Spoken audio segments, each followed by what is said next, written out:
L'intelligence artificielle, plus concrètement le machine learning, c'est un processus qui s'effectue en 5 étapes. Et si tu maîtrises chacune de ces 5 étapes, alors que tu quittes des débutants, des simples observateurs à programmeurs d'IA. Reste avec moi jusqu'à la fin de la vidéo pour connaître comment est-ce que ces 5 étapes fonctionnent. Bonjour et bienvenue dans cette nouvelle vidéo. Moi c'est Roosevelt QT et il y a de cela peu j'ai décidé de partager avec toi mes connaissances en programmation informatique et plus concrètement en machine learning. Dans cette vidéo, j'ai décidé de partager avec toi les 5 étapes qui représentent un workflow en machine learning. Alors en machine learning, nos 5 étapes que nous avons en machine learning sont: la première étape, c'est la collecte des données. La deuxième, c'est la préparation des données. La troisième, c'est la sélection du modèle. La quatrième, c'est l'entraînement du modèle. Et la cinquième, c'est la prédiction proprement dite. Dans cette vidéo, nous allons voir toutes ces 5 étapes et comment est-ce qu'elles fonctionnent une à une, chacun de son côté. Dans un workflow de machine learning, la première des choses, ce sont les données. En fait, retenez tout simplement ceci. Sans données, il n'y a pas de machine learning, il n'y a pas d'intelligence artificielle. Le machine learning et l'intelligence artificielle reposent à 100% sur l'utilisation et sur le traitement, sur les données uniquement et rien d'autre. Donc, retenez ceci, pas de données, pas de machine learning. Mais les données, ce n'est pas tout récemment que les données existent. Les données existent depuis bien belle lurette. Mais le machine learning et l'intelligence artificielle existent aussi depuis la création de l'informatique proprement dit, dans les années 50-45 comme ça. Mais depuis, on n'utilisait pas le machine learning parce que les données existaient, mais elles n'étaient pas collectées. Elles n'étaient pas collectées, c'est-à-dire elles n'étaient pas enregistrées quelque part. Elles étaient juste là comme ça. Les données, c'est tout ce qui nous entoure. Donc, ce qui a constitué à l'avènement des données, à la création et au stockage des données, c'est d'abord Internet et aussi de manière plus large les réseaux sociaux. Le fait de se filmer, de partager les données, de partager les émotions, partager les lieux, partager tout ça. C'est tout ça qui représente l'ensemble des données qu'en machine learning on utilise pour entraîner un modèle. Et maintenant, c'est la raison pour laquelle près de 80% de la difficulté, 70% environ de la difficulté du machine learning, c'est la collecte des données.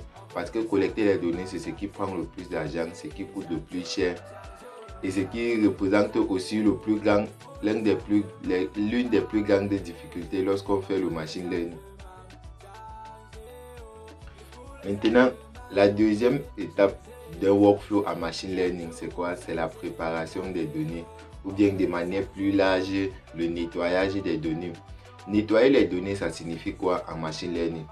Nettoyer les données, ça signifie lorsque les données arrivent, elles sont dans un désordre total. Si nous prenons par exemple le prix d'une maison par rapport à sa position, vous voyez, pour qu'il y ait plusieurs données, pour qu'on puisse entraîner un modèle, il faut que nous prenions des centaines et des milliers de maisons et leur position aussi. Mais maintenant, lorsque vous voyez, on prend des centaines et des milliers de positions. Parfois, elles peuvent être classées, elles peuvent ne pas être classées.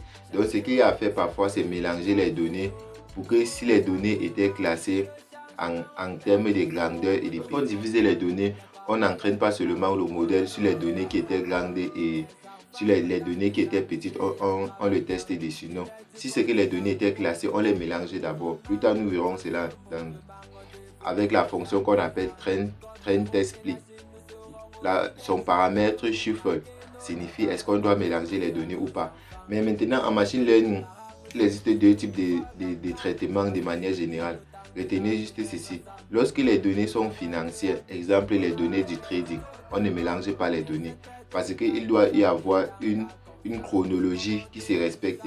En trading, on ne peut pas peut-être entraîner un modèle sur des données de peut-être 2022. On essaye de mesurer ses performances sur les données de 2021. Donc, on ne peut pas entraîner un modèle sur les données de 2025, peut-être en machine learning. Et on le teste sur les données de 2024. Ce n'est pas logique, ça ne donne pas. Mais on peut entraîner un modèle sur les données de 2020 à 2025. et on le teste sur ce début mois de 2026. C'est possible comme ça. Mais hormis les données financières sont les seules données qui doivent être chronologiquement correctes. Hormis les données financières, toutes les autres données doivent être mélangées. Parce que les données financières, la raison pour laquelle les données financières doivent être chronologiques, parce que le marché c'est quelque chose qui est chronologique, il se suit. Et le marché d'aujourd'hui influence celui de demain. Celui de demain influencera celui d'après-demain. Or, lorsqu'on entre dans d'autres données qui ne sont pas les données financières, peu importe, comme peut-être l'exemple, la maison, le prix de la maison en fonction de son emplacement. Le prix de la première maison n'a rien à voir, n'influence en rien le prix de la deuxième maison. Et le prix de la deuxième maison n'influence en rien le prix de la troisième maison. Donc on peut les prendre tous comme des cas isolés avant de trouver maintenant les liens entre chacun et prédit de manière générale. Or, avec les données financières, les données doivent être chronologiquement entraîner le trend. Le trend, c'est sur les données précédentes et le test, c'est sur les données futures. Maintenant, le troisième, c'est le choix du modèle. Le choix du modèle, je vais dire comment. J'avais déjà fait une vidéo récemment dans laquelle j'expliquais concrètement et de manière détaillée les types de machine learning, leur rôle, comment est-ce qu'elles fonctionnent, tout. Pourquoi est-ce qu'il faut choisir un modèle par rapport à l'autre. Donc je t'invite à aller regarder la troisième vidéo de cette série de machine learning pour mieux comprendre. Puisque j'avais déjà consacré toute une vidéo à l'explication des trois types de machine learning, je ne peux pas revenir dessus aujourd'hui parce que c'est d'abord grand et ça sera une redondance qui n'a vraiment pas sa place. Et maintenant, la quatrième étape d'un workflow en machine learning, c'est l'entraînement. Oui, l'entraînement d'abord. L'entraînement, c'est en machine learning, dans scikit-learn, on utilise principalement la fonction fit. Fit signifie, fit c'est pour entraîner. Donc entraîner, ça signifie trouver les relations entre. Donc lorsqu'on dit entraîner un modèle, si nous prenons par exemple l'apprentissage supervisé, lorsqu'on dit ça veut dire trouver la droite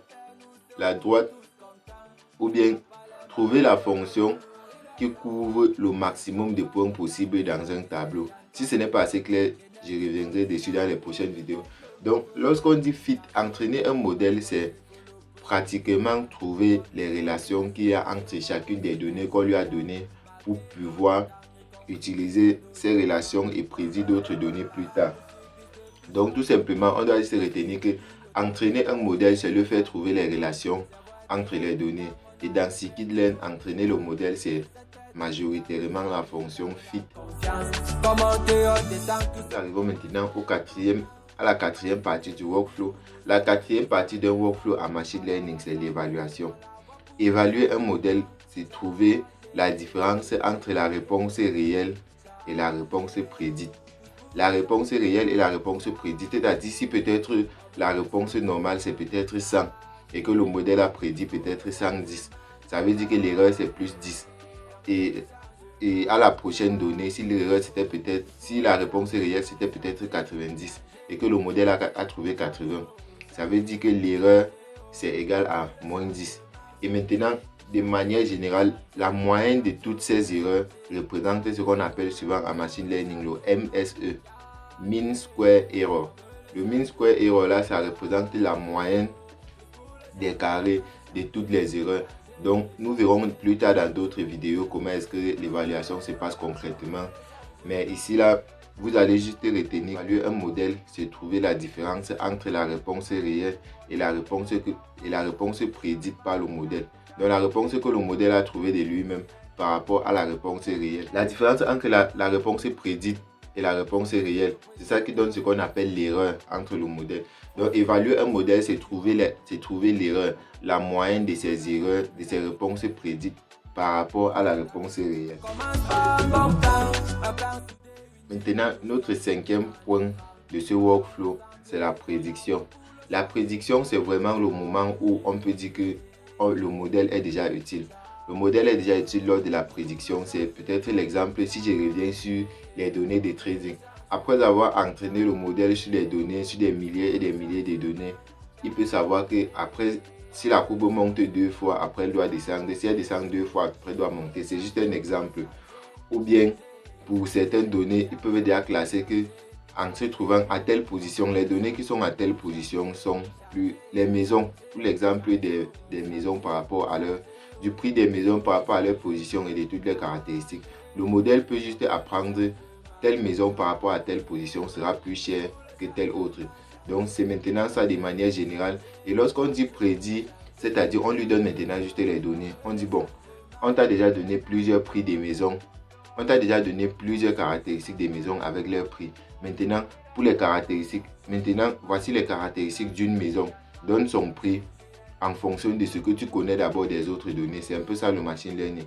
Donc, en fonction, lorsqu'on finit d'entraîner un modèle, de faire tout, la partie qui est vraiment utile pour le commun des mortels, c'est la prédiction. Parce que après s'être entraîné, c'est un peu comme toujours à l'école. Après avoir appris, la partie la plus importante, c'est maintenant l'évaluation. C'est à l'évaluation qu'on confirme maintenant si ce que tu as dit, c'était pertinent, ça peut être utile ou non. Bienvenue à la fin de cette vidéo. Si tu as pu suivre jusqu'à la fin, ça veut dire que tu as compris le maximum du workflow en machine learning.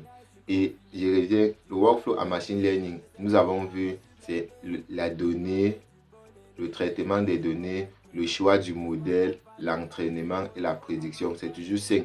Tous les domaines en machine learning du monde entier utilisent toujours ces 5 étapes. Les données, le traitement de ces données, le choix du modèle, l'entraînement et la prédiction. Donc, et je crois que comme chacune de ces parties est hyper importante, et je crois que dans les prochaines vidéos, je vais prendre chaque domaine et faire une vidéo spéciale pour expliquer bien dans les détails comment est-ce que ça se passe. Donc, merci à toi d'avoir regardé la vidéo et n'oublie pas de liker, de partager car ceci pourrait également plaire à d'autres personnes. Merci. Changer.